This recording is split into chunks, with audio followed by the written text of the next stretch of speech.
10 ans. C'est une belle aventure humaine, collégiale, participative, qui réunit aujourd'hui tout ce qui se fait de mieux en termes d'innovation sur l'agriculture biologique.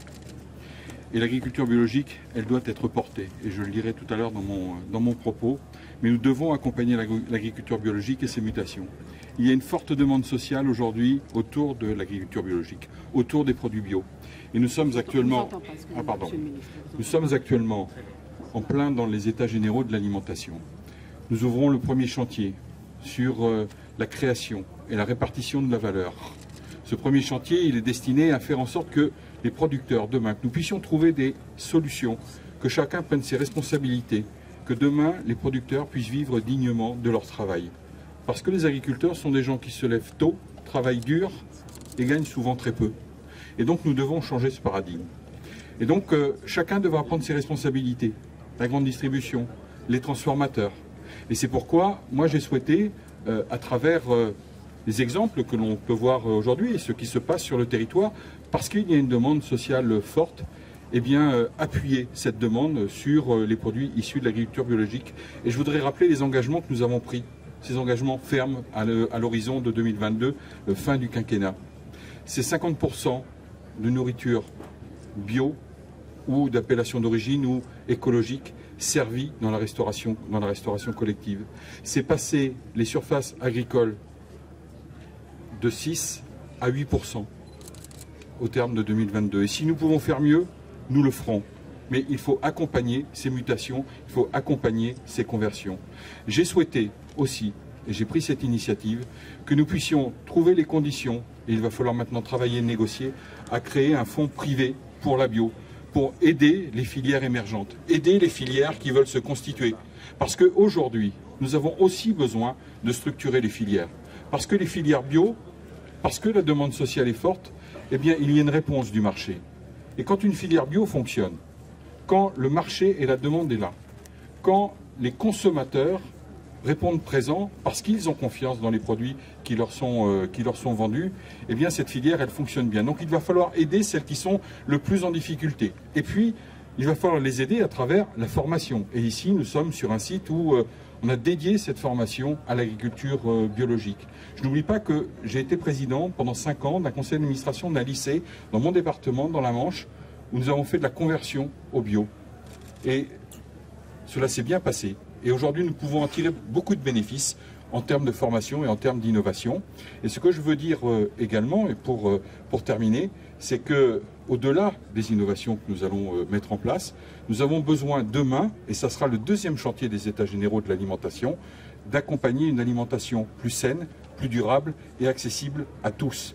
Parce qu'il n'y a pas de raison que, parce que des gens ont des pouvoirs d'achat qui sont réduits, qui ne puissent pas avoir accès à une alimentation de qualité. Et donc, nous allons travailler là-dessus pour faire en sorte que les filières bio puissent émerger. Mais il faut faire attention à ne pas tomber non plus dans un certain nombre de difficultés qui prévaudraient que la massification du bio pourrait nous entraîner aussi dans des difficultés que nous pourrions connaître et qui sont celles aujourd'hui parfois des filières conventionnelles. Et donc, nous allons mettre en œuvre ces différents programmes. Je parlais du fonds et je n'ai pas fini là-dessus. Ce fonds, il va falloir le travailler avec des acteurs de la distribution et de la transformation et veiller à la manière dont nous allons le monter et ensuite répartir ces sommes sur les filières qui en ont besoin. Et je suis venu ici aussi saluer un salon qui existe depuis 10 ans et c'est une belle fenêtre ouverte sur ce que l'on sait faire de mieux en termes de mécanisation, en termes de robotique aussi, mais la robotique et la mécanisation au service de l'agriculture, au service d'une agriculture plus durable, au service d'une agriculture qui veut laisser une trace propre sur l'environnement et une agriculture qui va être moins pénible pour celles et ceux qui en vivent et qui y travaillent, et une agriculture qui va pouvoir permettre d'aller de l'avant et d'innover. Voilà ce que je suis venu ici faire ce soir, et puis saluer cette belle réussite et saluer l'ensemble des acteurs. Et je trouve que c'est une formidable idée que cela se passe dans un établissement d'enseignement, parce que c'est ici que ça se passe, c'est demain, c'est ici que l'on forme les futurs exploitants et celles et ceux qui vont créer les filières de demain. Monsieur le ministre, tout à l'heure, vous avez passé il faut accompagner les producteurs, les exploitants. Mais alors aujourd'hui, est-ce que vous savez que les attentes sont nombreuses sur le terrain dans les exploitations? Vous parlez d'un fonds privé, y aura-t-il des fonds publics pour les aider? Mais bien sûr qu'il y a des fonds publics. L'État prend toutes ses responsabilités, bien évidemment.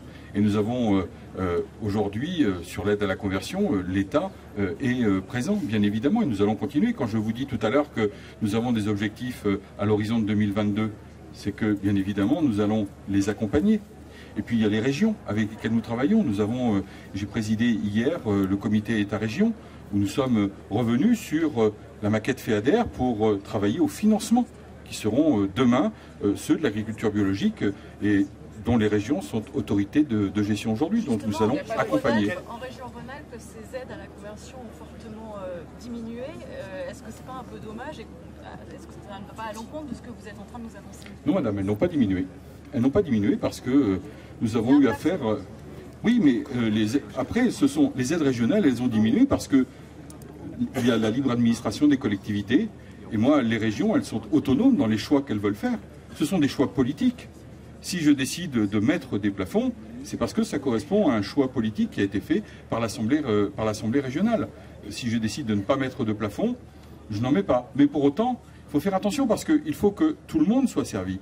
Il faut que tous les projets soient servis. Et nous devons continuer à accompagner ces mutations. Mais parce que la demande sociale est forte, eh bien, nous allons aussi en tenir compte de tout cela. Monsieur le ministre, aide à la conversion, aide au maintien, État, région. Quelle est la nouvelle clé de répartition? Qui finance quoi?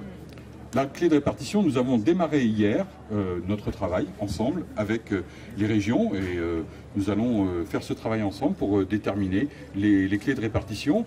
Hier, nous sommes parvenus à un accord, c'est-à-dire que ce que j'ai entendu, c'est que les régions voulaient continuer à avoir la main sur l'aide au maintien, qu'elle voulait continuer à financer l'agriculture biologique, qu'elle voulait continuer à financer les projets sur les territoires. C'est ce que j'ai entendu hier au comité État-région et je m'en félicite. Maintenant, nous allons travailler ensemble et il y a des réunions techniques qui vont se mettre en place et puis un autre comité État-région où nous pourrons discuter de la clé de répartition. Voilà. L'État sera bien évidemment présent sur l'aide à la conversion. Les aides au maintien, elles sont régionales aujourd'hui, vous le savez, et nous allons établir ensemble ces espaces de dialogue avec les collectivités et nous travaillons dans ce sens pour que l'agriculture biologique puisse être au rendez-vous de l'attente sociale qu'il y a sur le pays.